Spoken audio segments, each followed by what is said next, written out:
Hi everyone, we're Team Special Operations Family. I'm Sophia, this is Lila, it's Jeff, and James. Next slide, please. Women currently make up only 16.5% of the military, yet are 26.5% more likely to leave the force than men. This trend can be partially attributed to a lack of family care resources available to women in the military. This lack of resources contributes to is hindering Army Special Operations Forces' ability to recruit and retain diverse talent. This contributes to a diminishing operational readiness and inefficient use of Army resources. Our team chose to address this problem using 3 pathways, including family care leave, education, and culture. Next slide, please. All right, so over the next few slides, I'm going to be taking you through our journey throughout the semester. So next slide, please. So the first few weeks were really dedicated to problem discovery. So we were trying to nail down exactly what our problem was and identify the highest priority ways in which to address it. And we hypothesized that increasing co-work opportunities, expanding leave programs, and better educating people on their benefits and resources would help address this issue. Next slide, please. And we learned through these interviews that expanding co-work is really not feasible for special operations personnel. So we decided to pivot to shift focus to focusing on a leave program and centralizing resources, as well as expanding into a men's issue because family care is also a male issue. Next slide, please. So the next few weeks were focused on MVP development. So we're trying to figure out a skeleton for what our product would eventually look like.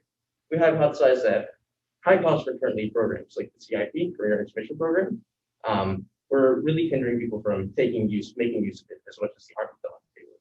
And we also thought that creating a website for resources would be able to centralize and help with the education problem. So next slide, please. And what we learned is our hypotheses were confirmed for this section. High cost relief programs were serving as a barrier for use. So we decided to decrease our ADSO, active duty service obligation. And then our interviewees also stressed that there's an increased need for work-life mentors within the military. Next slide, please. So the last part of our journey focused on vigorously testing and refining our products through interviews and surveys. We hypothesized that a 3-to-2 active duty service obligation would lower the cost enough for use of the program.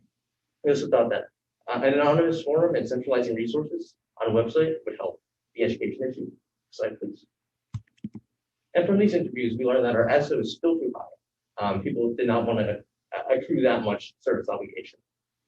And so we revised, we pivoted to 4-to-3 active duty service obligation. And then we learned that we also need to address the culture surrounding family care. So next slide. So moving on to our MVP. Next slide, please. So first off, we have a couple of quotes from our interviewees regarding their thoughts on the Army's current family care system. Next slide, please. So the first prong of our MVP is our family care deferment program. So as Jeff mentioned, 4-to-3 service obligation. So for every 3 months that one takes off for leave, they have to repay that with 4 months of active duty. While on leave, you retain 25% of your base pay and full healthcare benefits, and you can remain on leave for up to 18 months.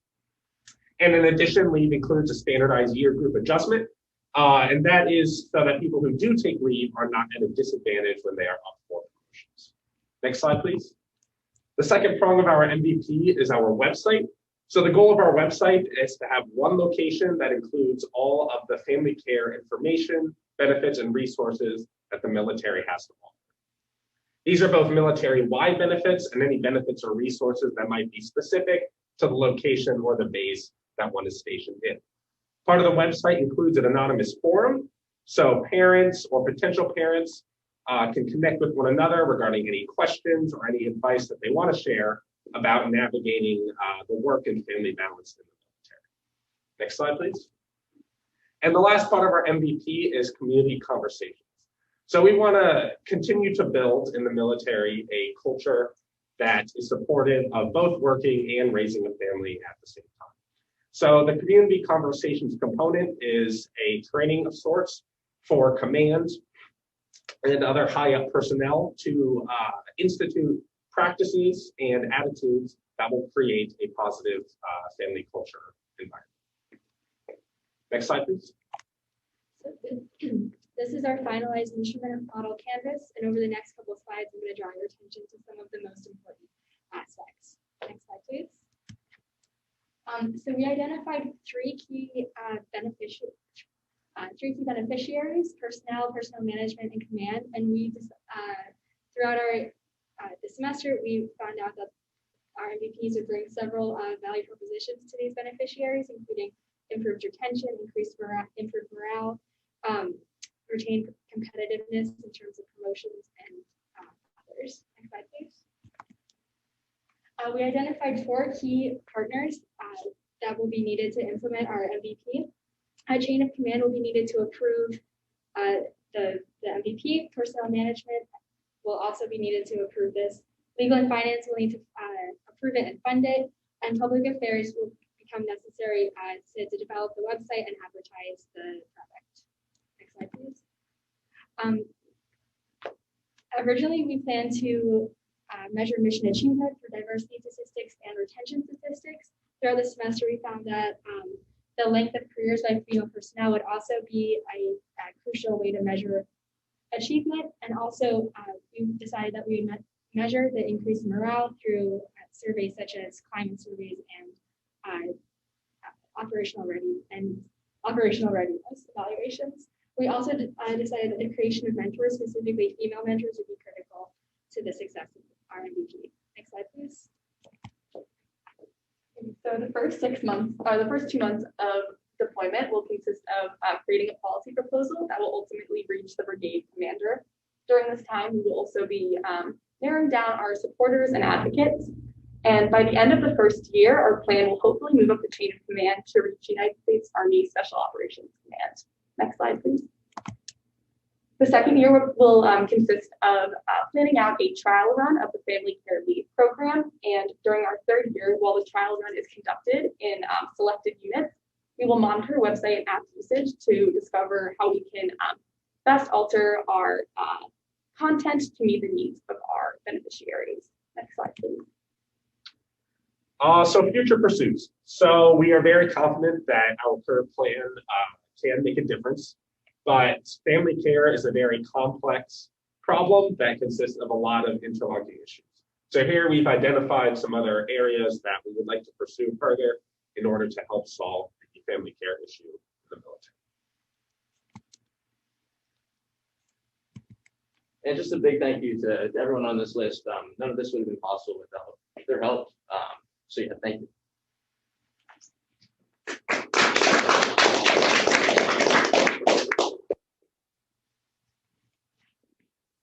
Okay, questions for Team SOC?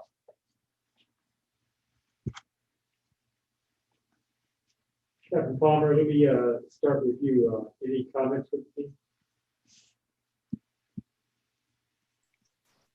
So I just want to say it's been a pleasure to work with Team SOF. I know that they've overcome some difficulties with interviewees and trying to get enough data to establish these MVPs, but they've really overcome any challenges. And I think that they have come up with some creative solutions that we can move forward and present to the command that will ultimately make the lives of female special operators a lot better. Thank you. Thank you. I'm sorry, go ahead. Yes, I think it was part 3 of the MVP talked about sort of trying to change culture and communication issues around that. So moving forward specifically on that aspect, do you see that there's going to be barriers to sort of being able to adopt that? If I could repeat the question for you, I think people may have a little trouble hearing the math. Sure. It deals with the barriers to changing culture. Yeah, I believe it was part 3 of the MVP. That's right. Yeah. Yes, that's a very good point. This product is actually something that certain commands and certain supervisors already do with them, with their personnel. And we think if it was a standardized practice, it would make work-life balance so much easier for the personnel. Because communication is a two-way street, the commanders need to know what the pains of their workers are. I also, to add on to that, the more it's pitched as a way to improve operational readiness, the more likely command is to adopt these practices.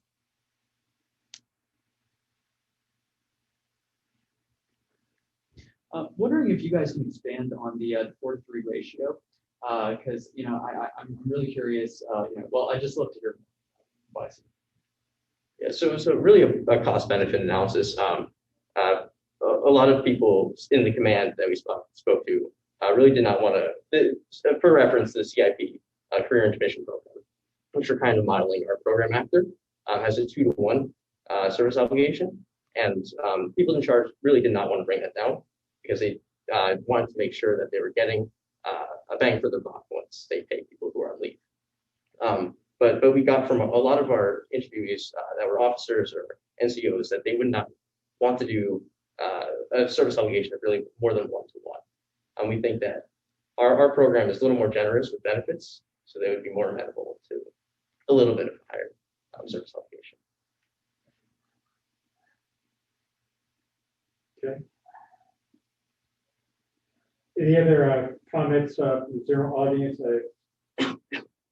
Major Alberts is here. I mean, just from your perspective, in working in a joint and international community, how do you rate the probability and success of moving forward with the recommendations that this team has recommended in terms of, especially in terms of culture, which I think is probably, again, was brought up earlier, one of the major obstacles their MVP. Yeah, so if I can just hear me a little bit better. So first, I want to thank the team for working with me. I know it was the easiest mentor to work with me, literally in all time zones while we were trying to work together. I think they did a fantastic job. To answer the question, I think that this particular challenge that you guys are working is not only incredibly pertinent to the U.S. military, even outside of the Army, but in my current capacity working with the country Jordan, they are looking at this exact same issue with their female officers and NCOs right now. So the work that you're doing within our own military is absolutely pertinent to other nations, which speaks to one of the other teams is working on as well. I think what you guys have come up with is very feasible. Obviously, it needs to be well communicated, the policy needs to be written, but I think what you have come up with is a very workable solution within the parameters of the U.S. Army. Any last questions for Team Soft? If not, then